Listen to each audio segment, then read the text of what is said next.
श्रीगुरुभ्यो नमः। हरि ओम।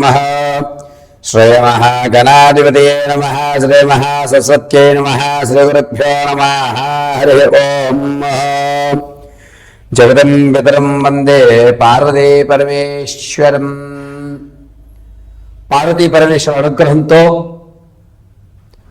మా గురువుగారి యొక్క కటాక్షంతో నా తండ్రి ఆశీస్సులతో డిసెంబర్ మాసంలో ద్వాదశ రాశి వారి యొక్క ఫలితాలు ఏ విధంగా ఉండబోతున్నాయి, ఈ డిసెంబర్లో అనూహ్యమైన మార్పులు ఏమైనా జరుగుతాయా, ఆర్థికంగా ఏమైనా ఇబ్బందులు తొలగి ఆర్థిక స్థిరత్వం ఏర్పడుతుందా, డిసెంబర్లో ఏదైనా ఉద్యోగం మారేటువంటి అవకాశాలు కానీ, ఉద్యోగంలోంచి మిమ్మల్ని తొలగించేటువంటి అవకాశం కానీ, అదేవిధంగా ఆరోగ్యానికి సంబంధించిన ఇబ్బందులు కానీ,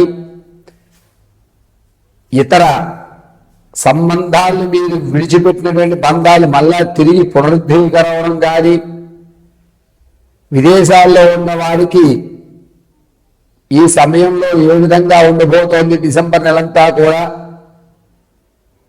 వారి యొక్క ప్రతి కార్యక్రమంలోనూ దిగ్విజయంగా ముందుకు సాగాలంటే ఏ దేవతామూర్తిని, ఏ మంత్రాన్ని మనం పఠించుకోవాలి, ఎటువంటి కుంకుమని మనం ధరించాలి, వచ్చేటువంటి పెను ప్రమాదం నుంచి బయటపడడానికి ఏ విధమైన జాగ్రత్తలు తీసుకోవాలి అనేటువంటి విషయాలు డిసెంబర్ నెలలో ఏ విధంగా మనం ఉంటే కలిసి వస్తుంది, మన యొక్క ఆలోచన ధోరణి ఏ విధంగా ఉండాలి అనేటువంటి పూర్తి విషయాన్ని ద్వాదశ రాశుల వారందరికీ కూడా మేషం నుంచి ప్రారంభం చేసుకుని మీనరాశి వరకు కూడా ఈ డిసెంబర్ నెలలో ఏ విధంగా ఉండబోతోంది అనేది మనం పరిశీలన చేసుకోవడం,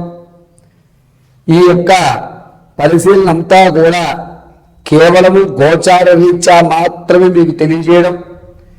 ఈ గోచార రీత్యా చెప్పేటువంటి ఫలితాలు రమారమి 70% వరకు కూడా మ్యాచ్ అవుతాయి.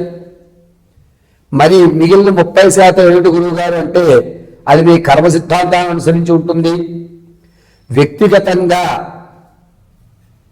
ఇవి గోచార రీత్యా కాబట్టి వ్యక్తిగతంగా మీకు మీ జాతకాన్ని తెలుసుకోవాలంటే కనుక కింద స్క్రోల్ అవుతున్న నెంబర్ని సంప్రదించడం, ఆ నెంబర్లో మీ యొక్క గోత్రము, పేరు, date of birth, place of birth, time of birth వీటిని మాకు పంపించడం, చక్రాల్ని పరిశీలన చేసి దానికి తగు సమస్యకి పరిష్కారం చెప్పడం జరుగుతుంది. కొంతమందికి డేట్ ఆఫ్ బర్త్ తెలియకపోతే మీ ఫోటోలు పంపించడం, మేము అడిగేటువంటి ప్రశ్నలకు సమాధానం చెప్పడం, దానివల్ల మేము మీ యొక్క జాతకాన్ని పూర్తిగా పరిశీలించి వివరించడం చెప్పడం జరుగుతుంది. కాబట్టి ఇప్పుడు తెలియజేసేటువంటి డిసెంబర్ ఫలితాలన్నీ కూడా గోచార రీత్యా మాత్రమే చెప్పడం జరుగుతుంది. కన్యారాశి వారికి డిసెంబర్ నెలలో ఏ విధంగా ఉండబోతోంది అంటే, ఈ నెలంతా కూడాను మీరు చేపట్టేటువంటి పనుల్లో ముందుకు ప్రథమాంకం అంటే డిసెంబర్ 14వ తారీఖు వరకు కూడా అత్యంత ఆనందంగా, అత్యంత ఆహ్లాదకరంగా జరుగుతూ ఉంటుంది. 14వ తారీఖు తర్వాత నుంచి కూడా నేను ఎందుకు ఈ పని ప్రారంభం చేశాను, దీనివల్ల ఎవరికి ఉపయోగం ఉంది, ఇది కనీసం నాకు కలిసి వస్తుందా అనేటువంటి అనేకమైన ప్రశ్నలు మిమ్మల్ని తలెత్తుతూ ఉంటాయి. అంతేకాకుండా కన్యారాశి వారు అకారణమైనటువంటి భోజనం చేయడం అంటే, మీ యొక్క బంధువుల్లో మీరు అనుకునేటువంటి స్నేహితులు దూరం చేసుకోవడం, అటువంటి వారి స్నేహాన్ని మీరు కోల్పోవడం అనేది జరుగుతూ ఉంటుంది. ప్రయాణాల్లో లాభదాయకం లభిస్తుంది. మీరు వెళ్ళిన చోట పని ఖచ్చితంగా అవుతూ ఉంటుంది. ఆర్థికంగా కొంచెం స్థిరత్వం అనేది ఏర్పడుతుంది. ఇప్పటి వరకు 2-3 ఉద్యోగాలు మారి నాకు ఉద్యోగ స్థిరత్వం లేదు అనుకున్న వారికి ఖచ్చితంగా స్థిరమైన ఉద్యోగం అయితే ఏర్పడుతోంది. రాజకీయ నాయకులకు అంతగా లాభించడం లేదు. ఎవరైతే మీ యొక్క స్థితిగతులను మార్చుకుందాం అనుకుంటున్నారో మీ ఆలోచనగానే ఉంటుంది, దానికి తగ్గట్టుగా ఆచరణ అనేటువంటి ఏమీ జరగవు. ఇక కన్యారాశిలో ఉన్నటువంటి వారు ప్రమాదాలు ఎక్కువ జరిగేటువంటి అవకాశం లభిస్తుంది. అది కూడాను డిసెంబర్ నెల 9వ తారీఖు నుంచి ప్రారంభం చేసుకుని డిసెంబర్ 21 వరకు కూడా వాహన ప్రమాదాలు, లేకపోతే కనుక మీ ఇంట్లోనే కాస్త కుర్చీలో కూర్చున్నప్పుడు అటు ఇటు బెసరడం, లేదా వాష్రూమ్ నుంచి బయటకు వచ్చేటప్పుడు జారడం అనేటువంటివి ఎక్కువ లభిస్తున్నాయి. కాబట్టి చాలా జాగ్రత్తగా కన్యారాశి వారు ఉండాలి. మీకు జరిగేటువంటి ప్రమాదం వల్ల ఈ మెడ మొత్తం కూడా నరాలు కుంజుకుపోవడం అనేది జరుగుతూ ఉంటుంది. నరాల వ్యవస్థ మీద మాత్రమే మీకు ప్రమాదం అనేది ఎక్కువ ఉంటుంది.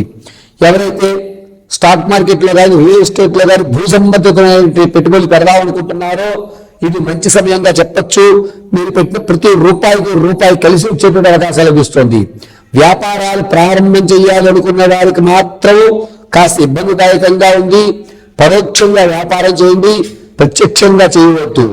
కన్యారాశి వారు ప్రత్యక్షంగా వ్యాపారం చేయాలనే ఆలోచన ఈ నెలలో పెట్టుకోవద్దు. పరోక్షంగా మీరు బట్టలకు సంబంధించి కానీ, లేదా కోళ్ళ పరిశ్రమకు సంబంధించి కానీ, లేకపోతే కోడి దానాలకు అంటే పశువుల గ్రాసానికి సంబంధించినటువంటి ఈ ఆహార పదార్థాల వరకు పెట్టుకోండి. అద్భుతంగా కలిసి వచ్చేటువంటి అవకాశం లభిస్తూ ఉంటుంది. కన్యారాశి వారు దంపతుల మధ్య అన్యోన్యత అనేది కొంచెం తగ్గుతుంది. పైగా కన్యారాశిలో ఉన్నటువంటి వారు తాత ముత్తాతల నుంచి లభించేటువంటి స్థిరాస్తి ఏదైతే ఉందో ఆ స్థిరాస్తిని మీకు లభించేటువంటి అవకాశం చాలా తక్కువగా ఉంది. నమ్మించి మీ దగ్గర ధనాన్ని కాచేస్తారు తప్ప ఈ నెలలో మీకు స్థిరాస్తి కానీ చరాస్తులు కానీ వచ్చే అవకాశం లేదు. మీరు ఇల్లు ఏదన్నా కొనాలనుకున్నా, స్థలం ఏదన్నా కొనాలనుకుంటే కనుక డిసెంబర్ 22 నుంచి చాలా యోగదాయకంగా ఉంది. అప్పుడు మాత్రం మీరు కొనండి, మీకు బాగా కలిసి వచ్చే అవకాశం లభిస్తుంది. ప్రసవానికి ఎవరైతే ఉన్నారో వారి పుత్ర సంతానాన్ని కలుగుతుంది. ఎవరైతే సంతానం కనుక చూస్తున్నారో వారికి అంతగా యోగజన లేదు. ఈ నెల కూడా నిరుత్సాహమే జరుగుతోంది. కన్యారాశి వారు వివాహం కొరకు ఎవరైతే చూస్తున్నారో వారు ఈ నెల అట్టి పరిస్థితుల్లో వివాహ ఆలోచన మాత్రం పెట్టుకోవద్దు. ఈ నెలలో వచ్చేటువంటి సంబంధాలన్నీ కూడా మోసపూరితమైనటువంటి సంబంధాలు మీకు లభిస్తుంటాయి. కాబట్టి ఈ నెలలో ఎట్టి పరిస్థితుల్లో సంబంధం అనేటువంటి వివాహ సంబంధం అనేటువంటి వ్యవస్థను పెట్టుకోకండి. ఇక మీరు విడిచిపెట్టినటువంటి పాత బంధాలు కానీ అక్రమ సంబంధాలు కానీ ఏవైతే ఉన్నాయో అవి ఈ నెలలో మీ జీవితంలో చేరవు.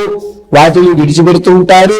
కొత్త బంధాలను కూడా మీరు విడిచిపెట్టేటువంటి అవకాశమే ఎక్కువగా లభిస్తోంది. అంతేకాకుండా కన్యారాశి వారికి ఈ నెలంతా కూడాను యోగదాయకంగా 14 వరకు ఉండడం, 15వ తారీఖు నుంచి చికాకులు రావడం అనేటువంటి సంభవించడం వల్ల దైవానుగ్రహం చాలా ఎక్కువగా కావాలి. కాబట్టి నిత్యము కూడా శ్రీమన్నారాయణ మహామంత్రం జపించుకోవడం, లేదంటే కనుక లక్ష్మీనారాయణాయ నమః అనుకోవడం చాలా ఉత్తమం.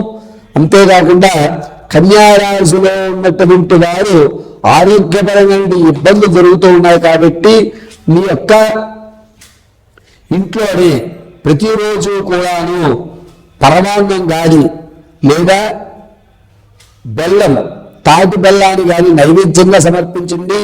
కన్యారాశి వారిని ఆరోగ్య సమస్యల నుంచి శ్రీమన్నారాయణ రక్షిస్తూ ఉంటాడు.